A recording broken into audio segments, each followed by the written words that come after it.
Welcome, everyone. Thank you so much for being with me today. My name is Eleonora Bartoli. I am a licensed psychologist and a consultant. In my clinical work, I specialize in trauma and social justice work. And in my consulting work, I focus on resilience building for folks who work on the front lines, usually of social justice, of education, of healthcare. And I have created this emotional fitness series. So it's a series. There are going to be more coming out, really to support folks as we navigate this COVID-19 pandemic. And one of the most common reactions to the pandemic is anxiety, as I'm sure I don't need me to tell you that that's a common reaction. So today I'm going to share 4 evidence-based practices that are anti-anxiety strategies. And this strategy will make a lot more sense if first we look a little bit, just very briefly, at what anxiety is and what it's not, and the 2 very specific ways in which it comes up. So after that, how actually those strategies work will make a lot more sense. So this is what I want to start with. Anxiety is, contrary to popular belief, is not there to torture you. Anxiety is not there to torture you. In fact, it's the hallmark of a beautifully designed threat detection system that we all have. All anxiety is meant to do is to tell us to pay attention to something that is potentially dangerous to us. It's gonna say, hey, look at me, look at me, look around. There might be something that's not quite right for you. So how does anxiety actually get triggered? So how does it actually happen? So the first way is it can start in our heads. So we might look at the news, which I'm sure a lot of us are doing these days, and think, oh boy, I'm just never going to make it. So there's a thought that comes up as we are reading the news. The thought, which is a part of our brain that detects it as a threat, and then you get that pit in your stomach, that jittery feeling, and you begin to feel physically anxious, right? So this is a top-down process. It starts with your head, it's detected by the center of your brain as something dangerous, and it goes straight into your body. And so when this happens, as you can imagine, working with your mind is going to be key to disrupt this process. Another way in which anxiety can happen is that it actually starts with the body. So the body feels jittery, feels unsettled. Now, this, interestingly enough, can happen for a number of reasons. The first reason is that it could happen for no reason at all. There are hormonal processes that happen to all of us all the time, and it simply could be that one of their effects is that we wake up a little jittery, or we get a little jittery at night. Sometimes there are some hormones that soothe us, that go down when we're tired, and so when we're tired, we kind of feel jittery. Could be too much coffee, could be too much chocolate, which is caffeine. Or it could be because your senses, and usually those are your eyes, detect something that is either unusual or beforehand in our life, we have learned that that something is not safe.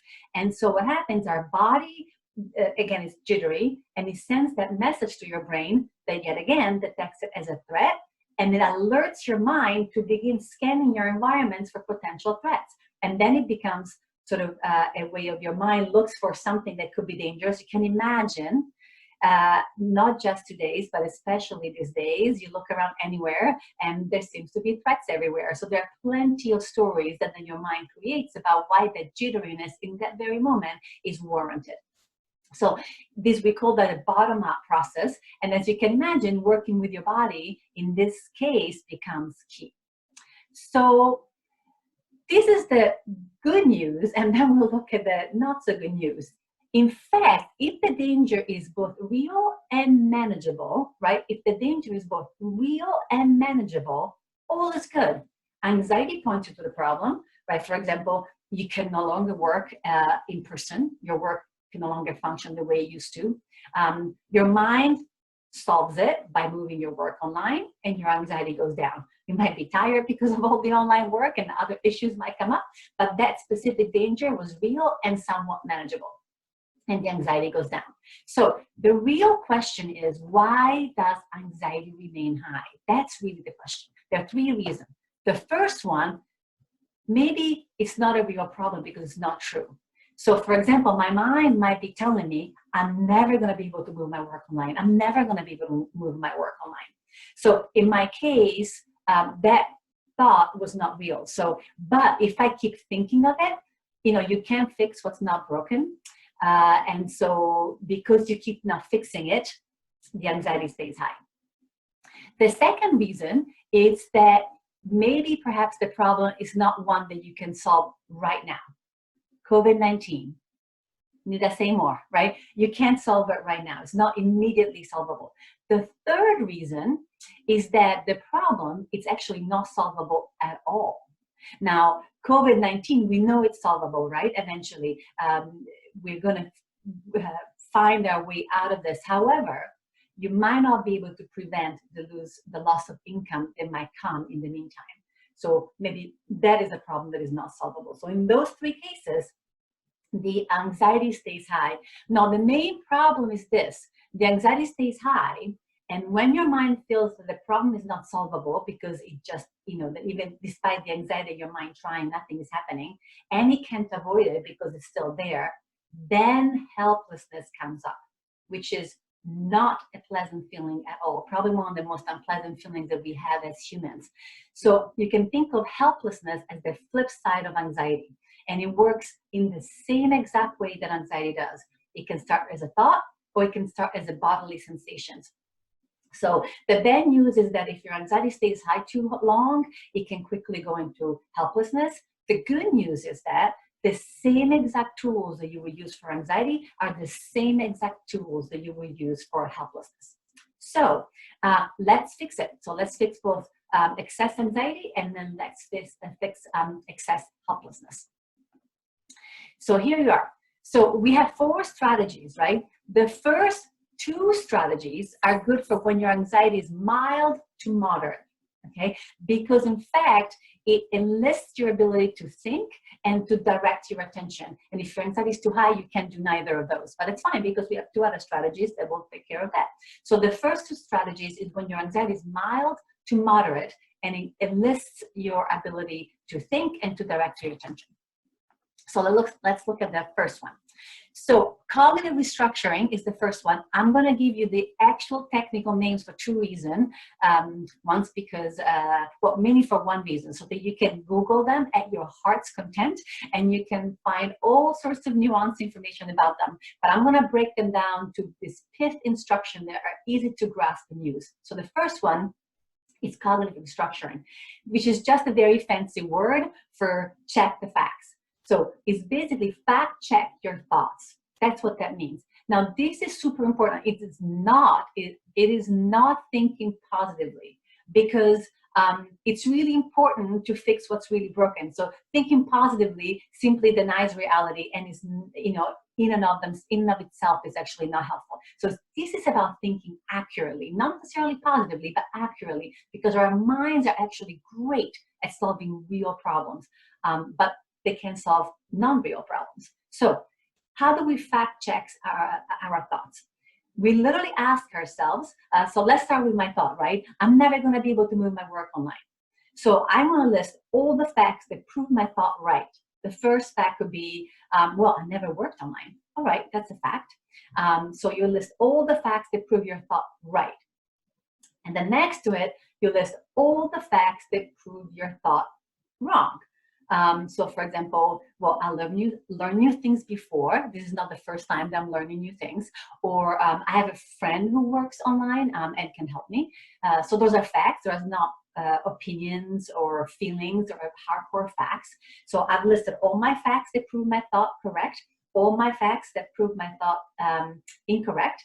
And then I actually combine them, because they're all true facts. I combine them in some kind of statement that is the real truth. So for example, even though it might take me a while and I might need some help, I will be able to move at least part of my work online, right?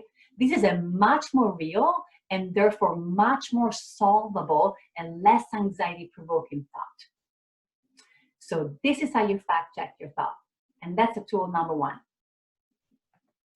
The second tool is what we sometimes call a mindfulness-based approach. So this is the tricky part. Thoughts, believe it or not, are just thoughts. They're actually not reality. They're just thoughts. So I can say right now, I can have a thought, the sky is green. Now, if I look outside of my window, there is a beautiful blue sky. I can have a thought that might seem even very real, the sky is green, but in fact, the sky happens to be beautifully blue in Philadelphia. So the first thing to realize, the thoughts are just thoughts. The second is anxiety from a physical perspective is fundamentally a physical sensation, right? There's actually some electrical current going through your body, and that's what creates that sensation. So the thing to remember is physical sensations in and of themselves are not dangerous. They're unpleasant, but not dangerous. So what do you do with that thought? So first you acknowledge that your mind is having a thought, or that your body is having a sensation. Oh, look, my mind is thinking the sky is green and my body feels a little jittery. And then you realize, oh, it's just a thought. It's just a sensation. That's all it is. And you bring your attention to exactly what you're doing in that very second in your life. So I am now talking to you, looking at my PowerPoint, making sure that I'm in the right spot. And so if something comes to my mind or in my body that makes me feel like, oh, I might be anxious, I'm just coming right back to the present. So one thing about these two strategies, the cognitive restructuring, the fact check your thoughts, is more helpful in the short term. It takes care of the symptom right there in the moment.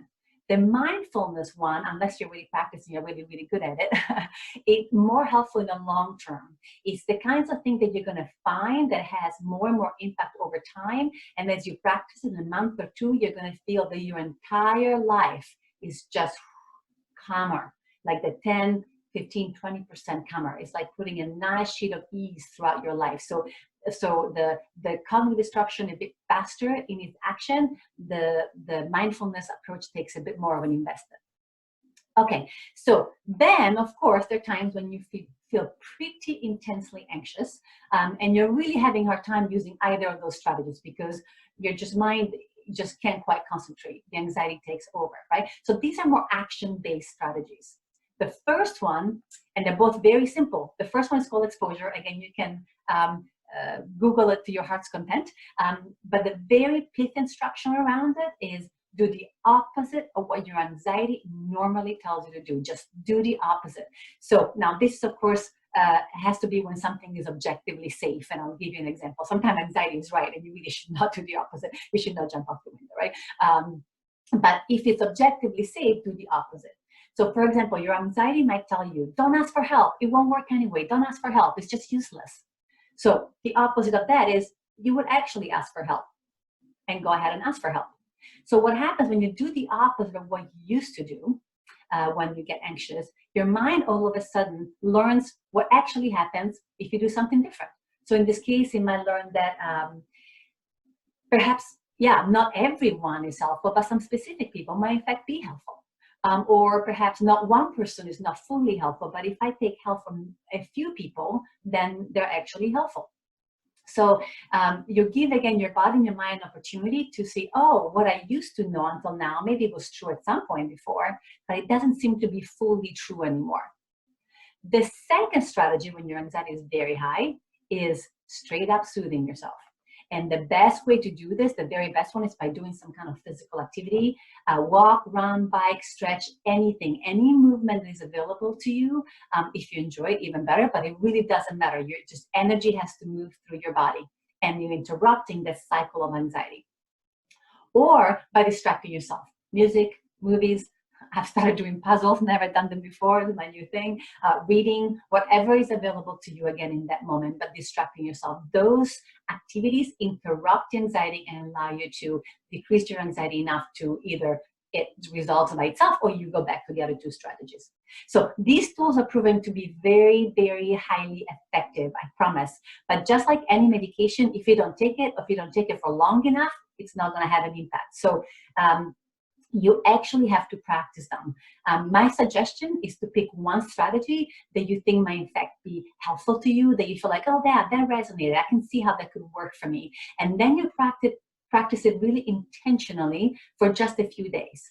So I hope this has been helpful. And these are strategies that actually, in fact, don't just work now in this moment, but work for anxiety at any point.